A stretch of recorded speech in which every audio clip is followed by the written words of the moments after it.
আসসালামু আলাইকুম। আমি জিয়া পরিবারকে ভালোবাসি, বিএনপির একজন সাপোর্টার।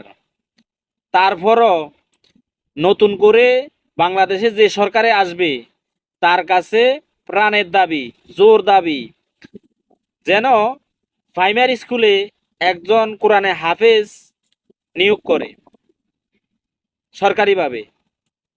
2 নম্বরে, প্রত্যেকটা মসজিদে একজন ইমাম সাহেব হুজুর, একজন মজ্জম, 2জন সরকারিভাবে নিয়োগ করবেন।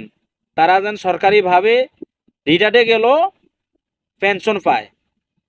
3 নম্বরে, মাদ্রাসাগুলা পুরাপুরি যদি সরকারি না করা যায়, আধা হলেও করে যাবেন, সারা জীবন সব কামাইতে থাকবেন।